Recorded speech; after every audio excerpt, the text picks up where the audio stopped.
नमस्ते शारदे देवी सरस्वती मति प्रदे वसत्वं मम जीवाग्रे सर्वविद्या प्रदा भव। Hello students, today we are going to start chapter number 8 trigonometry. ठीक, तो ट्रिग्नोमेट्री में हम लोग क्या पढ़ेंगे?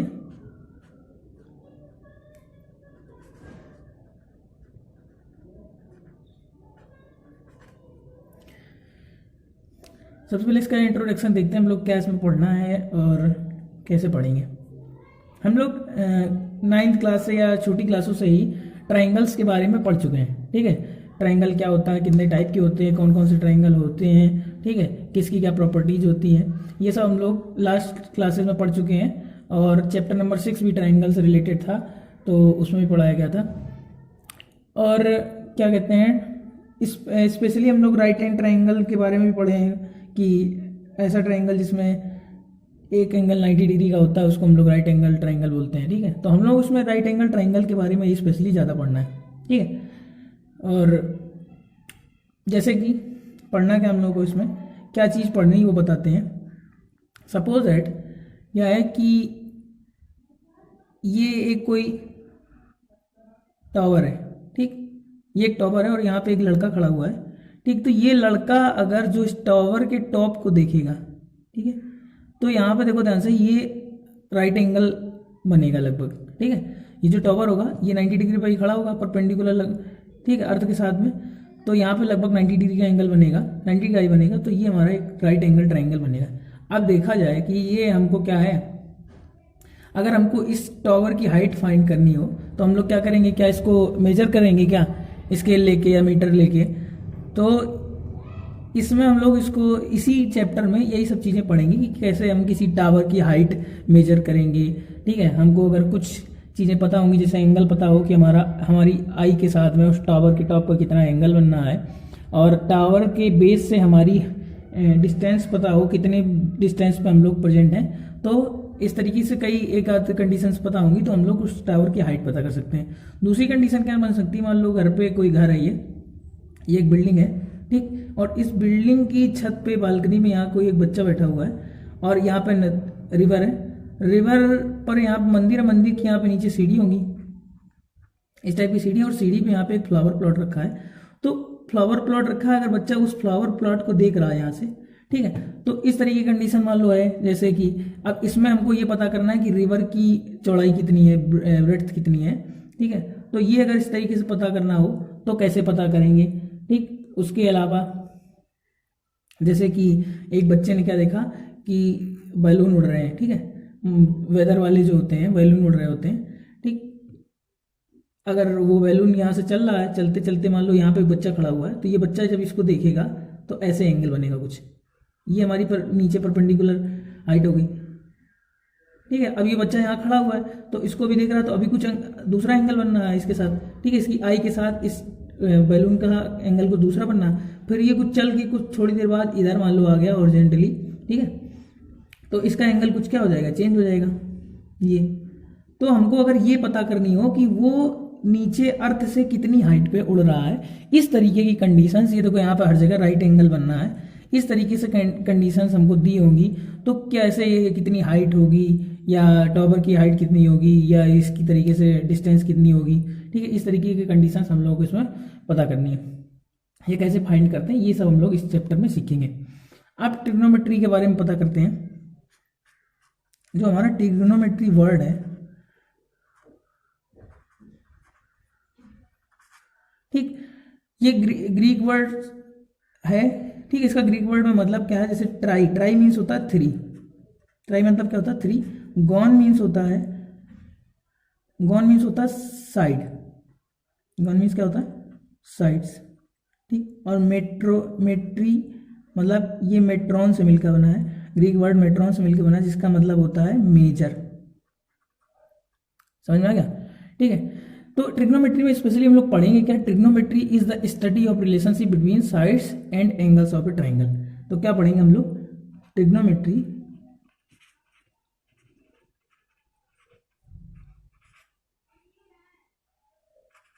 Is the study of relationships between the sides and angles of a triangle, between the sides and angles of a triangle। ठीक है, इसका मतलब क्या है कि ट्रिग्नोमेट्री में हम लोग क्या पढ़ेंगे, रिलेशनशिप पढ़ेंगे किसके बीच में, किसी ट्राइंगल की साइड्स और उसके एंगल्स के बीच में रिलेशनशिप हम लोग इसमें पढ़ेंगे। ठीक है, तो trigonometry is the study of relationship between the sides and angles of the triangle. देखो ध्यान से, ये ट्रिग्नोमेट्री जो चैप्टर है ये एकदम बेसिक से हम बता रहे हैं, ध्यान से समझना है, नहीं तो अगर ध्यान से समझेंगे नहीं तो आप लोगों को समझ में नहीं आएगा। ठीक है, फिर बाद में आपको डर लगने लगता है, तो इसलिए ध्यान से समझने को, सिंपल चैप्टर है और ये अभी इस लास्ट क्लासेस में था नहीं, इसलिए कुछ लोगों को थोड़ा सा डिफिकल्ट लगने लगता है। ठीक, तो अब इसके बाद हम लोग क्या पढ़ते हैं, ये जो ट्रिग्नोमेट्री है इसका यूज कहाँ हुआ था, शुरुआत में इसका जो वर्क मिलता है इसका, ये इजिप्ट और बेबीलोन में इसका यूज कहीं ना कहीं मिलता है, कहीं कहीं, और शुरुआत में एस्ट्रोनॉमर्स इसका यूज करते थे स्टार्स और प्लैनेट्स के बीच में डिस्टेंस मेजर करने के लिए ट्रिग्नोमेट्री का यूज किया जाता था। तो हम लोग इसमें बेसिकली क्या पढ़ेंगे, ratio of the sides of a triangle and with respect to its acute angles. ठीक है, in this chapter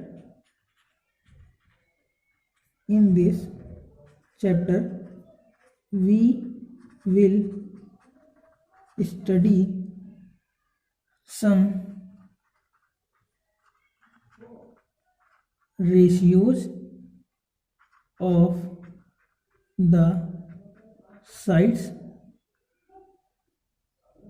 of a right triangle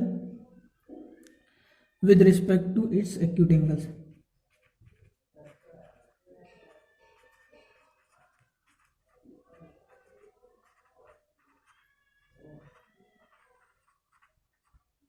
ठीक है, इस चैप्टर हम लोग क्या पढ़ेंगे, कुछ रेशियोज पढ़ेंगे sides of right triangle with respect to acute angles, acute angle के रिस्पेक्ट में साइड्स ऑफ राइट ट्राइंगल्स का रेशियो पढ़ेंगे। ठीक है, अब हम लोग कुछ ट्रिग्नोमेट्रिक रेशियोज पढ़ेंगे। ठीक, तो ट्रिग्नोमेट्रिक रेशियोज क्या है, सबसे पहले हम लोग रेशियोज तो हम लोग पढ़ ही चुके हैं, लास्ट कई क्लासेस में पढ़े हैं रेशियो क्या होता है। तो जैसे हमारा ये राइट एंगल ट्राइंगल है, इसके लिए हम लोग कुछ ट्रिग्नोमेट्रिक रेशियोज पढ़ेंगे कि किसकी क्या वैल्यू होती है। ठीक, ये हमारा राइट एंगल ट्राइंगल है, राइट एंगल ट्राइंगल के अपोजिट वाली साइड को हम लोग हाइपोटेन्यूस बोलते हैं। क्या बोलते हैं, हाइपोटेन्यूस। ठीक, ये इसको हम लोग H से डिनोट करते हैं। अब देखो ध्यान से, अगर हम लोग इस एक्यूट एंगल के लिए क्या ट्रिग्नोमेट्रिक रेशियोज पढ़ेंगे, हमारे 6 ट्रिग्नोमेट्रिक रेशियोज होते हैं, अगर इस एक्यूट एंगल के लिए ट्रिग्नोमेट्रिक रेशियोज की वैल्यू फाइंड करेंगे तो इस वाले साइड को हम लोग बोलेंगे side adjacent to angle A. इसको हम लोग क्या बोलेंगे, side adjacent to angle A.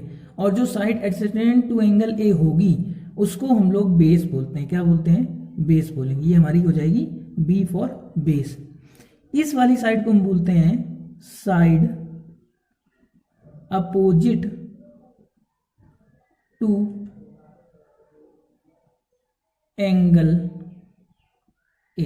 ये हमारी जो एंगल ए की अपोजिट वाली साइड होती है, ठीक, उसको हम लोग बोलते हैं परपेंडिकुलर। क्या बोलते हैं, परपेंडिकुलर। ठीक, पी फॉर परपेंडिकुलर। वैसे सब लोग पाइथागोरस थ्योरम पढ़ चुके हैं, फिर भी हम बेस से एकदम बता रहे हैं कि जो अगर इस एक्यूट एंगल के लिए हम लोग सारे ट्रिग्नोमेट्रिक रेशियोज पढ़ेंगे तो इसको बेस बोलेंगे। और अगर ऐसे ही ध्यान से देखना है कि अगर हम लोग ये डायग्राम चेंज कर दें, अभी ट्रिग्नोमेट्रिक रेशियोज क्या हैं, कि किसकी क्या वैल्यू होगी वो बाद में बताएंगे, पर अभी ये बेसिक जानकारी दे रहे हैं। सपोज दैट अगर मान लो हमारा ये ए है, ये बी है और ये सी है, हम ये इसके लिए ए के लिए ना, सी के लिए अगर वही ट्रिग्नोमेट्रिक रेशियोज की बात करें, अगर एंगल सी के लिए ट्रिग्नोमेट्रिक रेशियोज की बात करेंगे तो इसका चेंज हो जाएगा, तो बेस हमारा ये हो जाएगा, तो बेस हमारा क्या हो जाएगा, ये हो जाएगा। हमने बताया कि जो साइड एडजेसेंट टू एंगल होती है, यानी एडजेसेंट मतलब लगातार या संलग्न, संलग्न बोलते हैं मतलब मिली हुई या जुड़ी हुई, तो इस एंगल से जुड़ी हुई साइड कौन सी, ये है, तो ये बेस हो जाएगा और ये हमारी क्या हो जाएगी, परपेंडिकुलर हो जाएगी। याद रखना है, जिस एक्यूट एंगल के लिए हम लोग ट्रिग्नोमेट्रिक रेशियोज की वैल्यू फाइंड करेंगे, ठीक है, उसके साथ वाली जो साइड होगी उसको हम लोग बोलते हैं क्या, उसको हम लोग बोलते हैं बेस, और उसके अपोजिट वाली साइड को हम लोग बोलते हैं परपेंडिकुलर। और हाइपोटेनियस हमारा चेंज नहीं रहता, हाइपोटेनियस हमेशा वही सेम टू सेम रहता है, जो 90 डिग्री के अपोजिट वाली साइड होगी उसको हम लोग हाइपोटेनियस बोलते हैं। अब देखो ध्यान से, सबसे पहले हम लोग साइन के लिए पढ़ते हैं, साइन अभी हम लोग इस वाले डायग्राम के लिए पढ़ रहे हैं, ठीक है, इस वाले डायग्राम के लिए पढ़ रहे हैं, डायग्राम नंबर 1 के लिए। साइन ऑफ एंगल ए, ठीक, साइन ऑफ एंगल ए क्या होता है, साइन ऑफ एंगल ए हमारा होता है BC upon AB, BC upon AB, ठीक, या तो इसको हम लोग बोल सकते हैं,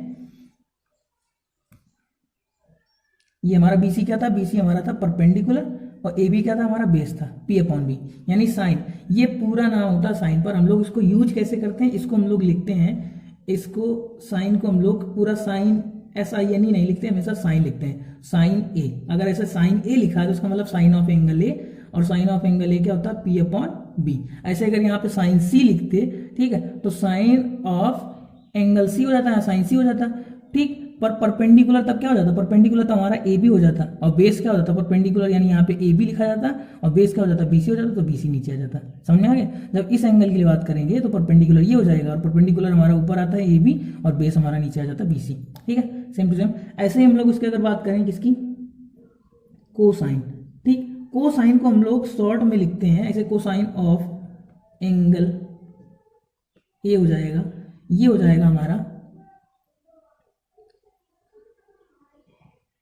एक शॉर्ट ट्रिक होती PBP अपॉन HHB, पंडित बद्री प्रसाद हर हर बोले। ये हमारा साइन के लिए होता है, ये हमारा कॉस के लिए होता है, और ये हमारा टैन के लिए होता है। तो साइन के लिए होता है परपेंडिकुलर अपॉन हाइपोटेनियस, सॉरी हमने यहाँ गलत बता दिया, यहाँ से परपेंडिकुलर अपॉन हाइपोटेनियस होता है, तो ये परपेंडिकुलर BC अपॉन AC होगा, यहाँ पे क्या होगा, AC, तो यहाँ आ जाएगा H, ये क्या आ जाएगा, H आ जाएगा, तो यहाँ पे भी क्या आ जाएगा, H आ जाएगा, ठीक। अब कोसाइन ऑफ एंगल ए क्या होता है, कोसाइन होता है बेस अपॉन हाइपोटेन्यूज। तो बेस कितना है, इसके लिए बेस देखेंगे तो बेस हमारा AB है, अपॉन हाइपोटेन्यूज कितना, AC है,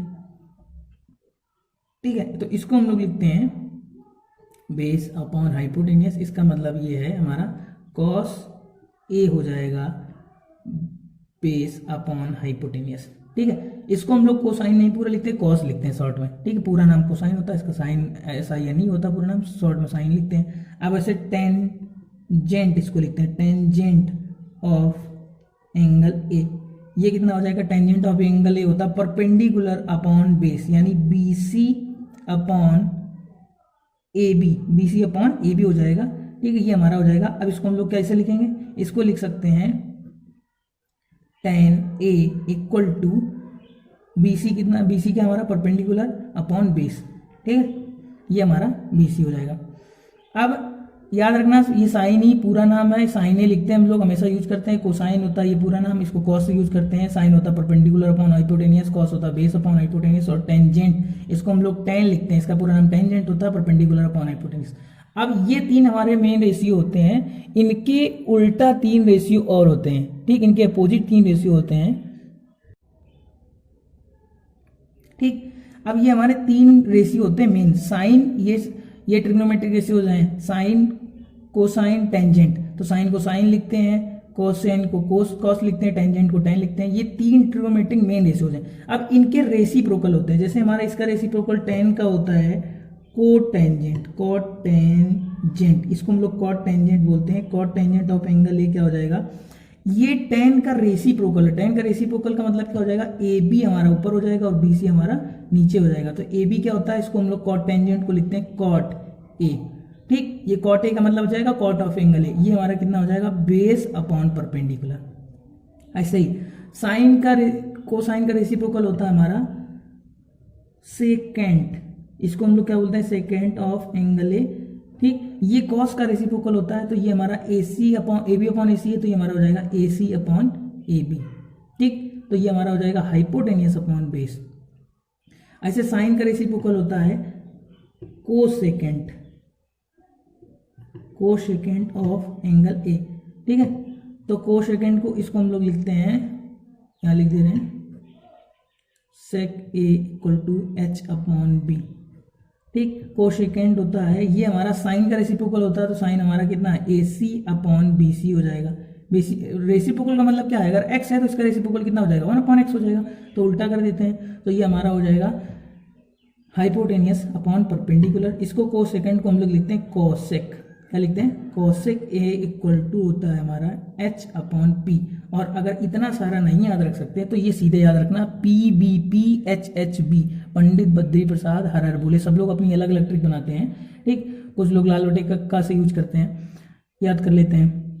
तो ये पी साइन का मतलब हो जाएगा परपेंडिकुलर अपॉन हाइपोटेनियस, कॉस का मतलब हो जाएगा बेस अपॉन हाइपोटेनियस, और टेन का मतलब हो जाएगा परपेंडिकुलर अपॉन बेस। ठीक, और अगर साइन का और रेसिप्रोकल हमने बताया कॉसेक होता है तो ये कॉसेक क्या हो जाएगा हाइपोटेनियस अपॉन परपेंडिकुलर, सेक क्या हो जाएगा हाइपोटेनियस अपॉन बेस, और कॉट क्या हो जाएगा बेस अपॉन परपेंडिकुलर। ये होता है, इसको दोबारा यहाँ से लिखे दे रहे हैं P B P H H B. ठीक, ये होता है साइन, यहाँ पे लिख देंगे इसको साइन, ये हो जाता है हमारा कॉस, और ये हो जाता है हमारा टेन, ये हो जाता है हमारा कॉसेक। ठीक, और ये हो जाता है हमारा क्या सेक, और ये हो जाता है हमारा कॉट। ठीक है, ये हो जाता है साइन कॉस टेन, साइन होता है परपेंडिकुलर अपॉन हाइपोटेनियस, कॉस हो जाता है बेस अपॉन हाइपोटेनियस, टेन हो जाता है परपेंडिकुलर अपॉन बेस, कॉसेक हो जाता है हाइपोटेनियस अपॉन परपेंडिकुलर, सेक हो जाता है हाइपोटेनियस अपॉन बेस, और कॉट हो जाता है बेस अपॉन परपेंडिकुलर। ये हो जाता है हमारा। ठीक, याद रखना है sine A is equal to होता है 1 अपॉन कॉसेक ए। अब कॉसेक को अगर इधर भेज देंगे तो कॉसेक इक्वल टू क्या हो जाएगा, कॉसेक ए इक्वल टू हो जाएगा 1 अपॉन साइन ए। ये सब चीज़ें याद रखनी बाद में यूज होंगी। ठीक, इसके बाद हमारा होता है कॉस ए, हमने बताया कॉस का रेसिप्रोकल क्या होता है सेक होता है, तो कॉस ए इक्वल टू हो जाएगा 1 अपॉन सेक ए। तो ऐसे ही सेक ए का रेसिप्रोकल क्या हो जाएगा, अगर एक्स का रेसिप्रोकल 1 अपॉन एक्स है तो 1 अपॉन एक्स का रेसिप्रोकल क्या होगा एक्स होगा। ऐसे ही साइन का रेसिप्रोकल अगर 1 अपॉन कॉसेक ए है तो साइन का रेसिप्रोकल कॉसेक ए है तो कॉसेक का रेसिप्रोकल क्या हो जाएगा साइन हो जाएगा। ऐसे ही यहाँ पे सेक ए इक्वल टू हो जाएगा 1 अपॉन कॉसेक ए। ठीक, यानी सेक ए हमको सॉरी कॉसेक ए नहीं कॉस ए, क्योंकि सेक किसका रेसिप्रोकल कॉस का। ठीक है, अब ऐसे ही हमारा टेन का हो जाएगा, टेन ए इक्वल टू हो जाएगा 1 अपॉन कॉट ए, और कॉट ए इक्वल टू हो जाएगा 1 अपॉन टेन ए। इसके साथ दो चीज़ें और याद रखनी है, ये रेशियो हमको याद रखना है, ये चीज़ें जनरल सी बात है, ये हमको याद रखना है मेन चीज़, ये चीज़ जो याद रखना है। ठीक, इसके अलावा टेन ए इक्वल टू एक रेशियो होता है trigonometric ratio sine A upon cos A. Tan equal to क्या होता है sine A upon cos A. अगर tan equal to sine upon cos A हो गए तो हमने बताया था टेन का रेसिप्रोकल क्या होता है कॉट होता है, तो कॉट ए इक्वल टू क्या हो जाएगा इसका रेसिप्रोकल करो तो कॉस ए ऊपर चला जाएगा, कॉस ए अपॉन साइन ए, ये हो जाएगा। ये सब चीज़ें यूज होंगी, इनको ध्यान से समझना है। कुछ चीज़ें नहीं समझ में आएंगी तो कमेंट बॉक्स में लिखेंगे, नहीं तो इसको नोट कर लेंगे या स्क्रीनशॉट ले लेंगे और ध्यान से समझते रहेंगे। सारा चैप्टर अच्छे से हम समझाएंगे, लास्ट तक पूरा वीडियो देखना है, गारंटी के साथ आपको पूरी चीज़ें समझ में आ जाएंगी। ठीक, अभी हम लोगों ने ये पढ़ लिए 6 ट्रिग्नोमेट्रिक रेशियोज पढ़े, sine cos tan cot sec cosec. ये 6 ट्रिग्नोमेट्रिक रेशियोज की वैल्यू क्या होती है किसी राइट ट्राइंगल के एक्यूट एंगल्स के लिए। अभी हमने ये भी बता दिया कि अगर उसका एक्यूट एंगल चेंज हो जाएगा तो परपेंडिकुलर और बेस चेंज हो जाता है आपस में, बेस परपेंडिकुलर हो जाता है और परपेंडिकुलर बेस हो जाता है। ठीक, और हाइपोटेनियस हमेशा हाइपोटेनियस रहता है, चाहे एक्यूट एंगल चेंज हो चाहे ना हो। ठीक, अब इसके बाद हम लोग क्या लिखते हैं, जैसे हम यहाँ पे यूज कर दे रहे थे कि साइन ए लिख दे रहे थे, इस साइन ए का मतलब है साइन ऑफ एंगल ए, या साइन ऑफ एंगल ए ऐसे लिख देते, साइन ऑफ एंगल ए। ठीक, ये पूरा लिखने की बजाय और ये फिर पूरा लिखने की बजाय हम लोग सीधे साइन ए लिख देते हैं। ठीक, अगर साइन ए लिख दिया है तो इसका मतलब यही है कि साइन ऑफ एंगल ए की बात कर रहे हैं हम लोग।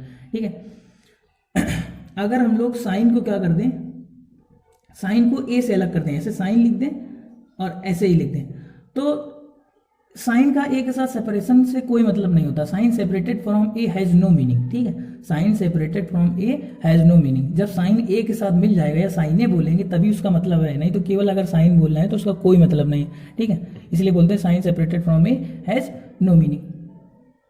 अब इसके बाद देखो ध्यान से, अगर हम लोग क्या करें कि जैसे हमारा ये राइट एंगल ट्रायंगल था, अभी हम लोग इस राइट ट्रायंगल के लिए एक्यूट एंगल्स की वैल्यू पड़ी, इस राइट एंगल ट्रायंगल में एक एक्यूट एंगल के लिए ट्रिग्नोमेट्रिक रेशियोज की वैल्यू पड़ी। जैसे मान लो हमारे इस एंगल के लिए हम लोग बात कर रहे थे, अब हम लोग क्या करें कि अगर इस राइट एंगल ट्रायंगल को, अभी हमने बताया कि रेशियो क्या होता है, जैसे मान लो हमारे मान लो ये मैथ के मार्क्स हैं, ठीक, और ये हमारे इंग्लिश के मार्क्स हैं। मैथ में मान लो हमारे कितने आए, 8 आए, ठीक, और इंग्लिश में मान लो हमारे 4 आए, ठीक, तो 8 और 4 का रेशियो निकालेंगे तो 8/4 कितना आ जाएगा, 2:1 आएगा, ठीक है, या फिर अगर उल्टा कर दें तो या तो 1:2 आएगा तो 2:1 आएगा। अब अगर हम लोग क्या करें, ये मान लो इसमें 16 आए, ठीक, तो इसमें हमारे कितने, इसमें मान लो हमारे 8 आ गए, तो इन दोनों का रेशियो निकालेंगे तो कितना आ जाएगा, 16/8 यानी 2:1। रेशियो निकालने का मतलब होता है क्या करना, डिवाइड करना, एक क्वांटिटी से दूसरी क्वांटिटी को डिवाइड करना, वही हमारा क्या हो जाता है, रेशियो हो जाता है। अब अगर हम लोग क्या करें कि सपोज दैट यही राइट एंगल, वो पिछला वाला ये हमारा राइट ट्रायंगल है, उसकी वही साइड है सारी, और इसी एक्यूट एंगल के लिए हमने 6 ट्रिग्नोमेट्रिक रेशियोज फाइंड किए थे, तो इसी एक्यूट एंगल की हम लोग क्या करेंगे, देखो ध्यान से, अगर हम लोग इस साइड को ऐसे बढ़ा दें, अगर इसको बढ़ाएंगे तो राइट एंगल ट्रायंगल बनाने के लिए इसको हमको बढ़ाना पड़ेगा, और राइट एंगल ट्रायंगल कब बनेगा, जब यहाँ से किसी पॉइंट से ऐसे हम अगर परपेंडिकुलर ड्रॉ करें तो ऐसे नीचे हमारा परपेंडिकुलर बन जाएगा ये, ठीक है,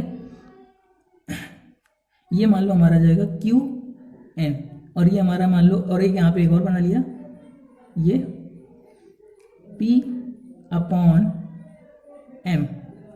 अब एक चीज याद रखो ध्यान से कि अगर किसी भी राइट एंगल ट्रायंगल के जिस एक्यूट एंगल के हम लोग 6 ट्रिग्नोमेट्रिक रेशियोज की वैल्यू फाइंड कर रहे हैं, उसी एक्यूट एंगल के लिए अगर हम लोग साइड्स को एक्सटेंड करें, बढ़ाएं या घटाएं, तो हमारे रेशियोज पे कोई फर्क नहीं पड़ता है, ठीक है। उन ट्रिग्नोमेट्रिक रेशियोज पे जितने भी हमने sine cos tan cot sec cosec पढ़े हैं, उन 6 ट्रिग्नोमेट्रिक रेशियोज पे कोई फर्क नहीं पड़ता। अगर सेम एक्यूट एंगल के लिए हम लोग ट्रिग्नोमेट्रिक रेशियोज की वैल्यू बात कर रहे हैं या फाइंड कर रहे हैं, तो उन पर कोई नहीं फर्क पड़ता। तो एक स्टेटमेंट है, क्या स्टेटमेंट है, the value of the trigonometric ratios of an acute angles do not vary मतलब चेंज होना, वेरी मतलब क्या होता है, चेंज होना, with the length of the sides of the triangle if angles remain same. If the angle remains remains same. तो ये statement क्या बोल रहा है, the value of trigonometric ratios, यानी ट्रिग्नोमेट्रिक रेशियोज की value of an acute angle, एक acute angle के लिए एक एक्यूट एंगल के लिए डू नॉट वेरी, चेंज नहीं होती है, with the length of the sides, side की लेंथ ऑफ द साइड की लेंथ बढ़ाने या घटाने से, किसी ट्रायंगल के लिए साइड की लेंथ बढ़ाने या घटाने से, ठीक है, ट्रिग्नोमेट्रिक रेशियोज की वैल्यू चेंज नहीं होती, यही बताना चाह रहे हैं, ठीक है। अब एक चीज बता देते हैं, जैसे अगर हम लोग क्या लिखें, ऐसे हमने मान लो लिख दिया कि 2 ऐसे एक्स स्क्वायर लिखा, ठीक, इसको एक्स स्क्वायर को ऐसे लिख सकते हैं, ऐसे भी लिख सकते हैं, एक्स के बराबर 2 एक्स स्क्वायर ऐसे भी लिख सकते हैं, दोनों का मतलब वही है। अगर हम लोग ऐसे 2 का स्क्वायर करें तो 4 आएगा, और अगर 2 का स्क्वायर करें तब भी क्या आएगा, 4 आएगा। पर इसमें देखो ध्यान से, अगर हम लोग लिखें साइन ए, ठीक, साइन ए का स्क्वायर, ये चाहे ऐसे लिखें और चाहे ऐसे लिखते हैं, साइन स्क्वायर ए, दोनों का यहाँ पे भी दोनों का मतलब सेम टू सेम है। पर एक चीज याद रखनी है, अब एक चीज याद रखनी है, जैसे मान लो ऐसे लिख दिया साइन इनवर्स ए, ठीक, ये लिख दिया, या फिर ऐसे लिखते हैं साइन ए का होल इनवर्स, ये लिख दिया, तो इन दोनों का मतलब अलग है। ये यहाँ पर ये दोनों बराबर वैल्यू होती है, ये दोनों की वैल्यू सेम आती है, पर ये दोनों सेम नहीं है, ये नॉट इक्वल टू होता है। इसका मतलब होता है, जैसे हम लोग मान लो लिख दिया एक्स इनवर्स, तो एक्स इनवर्स का मतलब होता है 1/x। ठीक, जब पावर माइनस में होती है तो वैल्यू कहाँ चली जाती है, अपॉन में आती है। सेम टू सेम यहाँ पे भी वही है कि अगर लिखा साइन ए इनवर्स लिखा है तो साइन ए इनवर्स इसको पढ़ते हैं, यानी साइन ए का रेसिप्रोकल, तो साइन ए का रेसिप्रोकल क्या हो जाएगा 1/sin ए। ठीक, पर ये साइन इनवर्स ए जो है ये हम लोग हायर क्लासेस में पढ़ते हैं, 12th के बाद पढ़ेंगे। इसका मतलब क्या है, 12th क्लास में भी शायद है, 11th 12th में भी है। ठीक, इनवर्स ट्रिग्नोमेट्री में हम लोग पढ़ेंगे, 11th 12th में है। ठीक है, तो वहाँ पढ़ेंगे और उसके बाद हम लोग बीएससी में भी पढ़ाया जाता है और कई जगह पढ़ाया जाएगा। अभी हम लोगों को केवल इसका पढ़ना है। तो इन दोनों का मतलब सेम टू सेम नहीं होता, कभी इसको ये नहीं लिखना या फिर इसको ये नहीं लिखना। यहाँ पे इसको दोनों को लिख सकते हो, ये सेम टू सेम है, इसकी मतलब यही होना होता है। ठीक है,